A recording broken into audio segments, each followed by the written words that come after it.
Hi guys, it's Debbie, and today I would like to speak about Life, directed by Daniel Espinosa. Life follows the story of a group of astronauts aboard the International Space Station.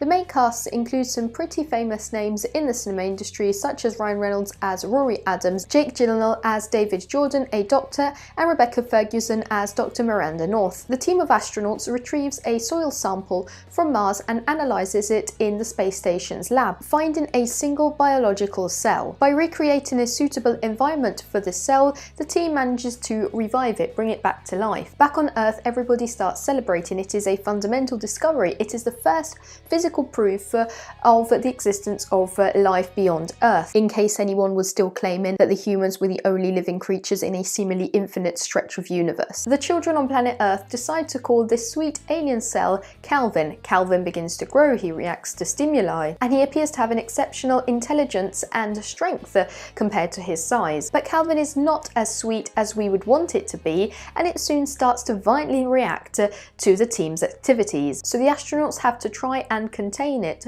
stop it, and they struggle very hard in doing so because Calvin is basically immune to anything, including flamethrowers. So the team obviously has to keep in consideration the danger, the threat that Calvin could represent if it ever touched ground on planet Earth. So the astronauts rely on their limited resources up in space, and they can't even rely on control from planet Earth because obviously they lose all communications. Life tried to follow along the path of many successful science fiction films which have been released in the last years. For example, Gravity in 2013, Interstellar in 2014, Passengers and Arrival last year. These films have been highly successful, both because of the 21st century concept of not feeling at ease in this world full of problems and looking at the space, and also because they introduced the concept of space, of this vast emptiness, but still keeping in consideration that the main characters are humans with their human flaws, their human doubts, and their human nature, which is often questioned in the plot. These films don't ask whether there are other forms of life or habitable planets. They don't question the difficulties of life on board a spacecraft. They just assume all of this and move on to bigger questions. How should we interact with extraterrestrial forms of life? Are we entitled to consider ourselves rulers of the universe? What are our other options? Am I just a speck of dust in a vast sea of nothing? Life tried to stumble across these concepts for nearly 2 hours, clumsily patching together science fiction and horror, but the premise is so flimsy and unrealistic that we aren't even afraid of Calvin. I personally found the aliens in Arrival more frightening, and we barely get to see them. Calvin grows at a ridiculous speed.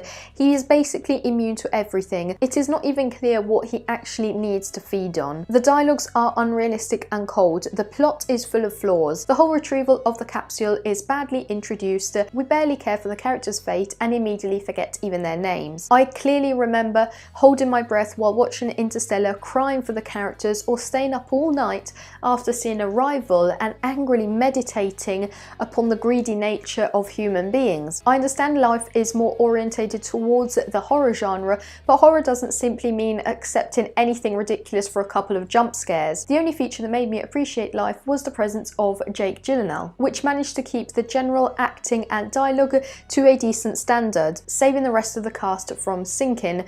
Unfortunately, he had a very limited and flat role, which wasn't deeply analysed or introduced. If we look at this film with a more practical eye, just as there is a protocol for everything, I'm pretty sure there is a protocol for an encounter with an extraterrestrial form of life. And knowing the humans' greedy tendency of reacting at any minimum form of threat by grabbing a weapon, I'm sure there must be a military protocol for this type of encounter. But no, the astronauts are just left in space, throwing things at a deadly genius jellyfish for 2 hours. This film is going to be forgotten in a matter of months or even earlier, as Alien Covenant is just behind the corner. If you're searching for a more realistic depiction of how humans would react to an encounter with an extraterrestrial form of life, I would strongly recommend watching Arrival. Let me know what you thought about Life with a comment here below, and if you enjoyed this video, make sure to subscribe for many more movie related videos. See you soon, bye!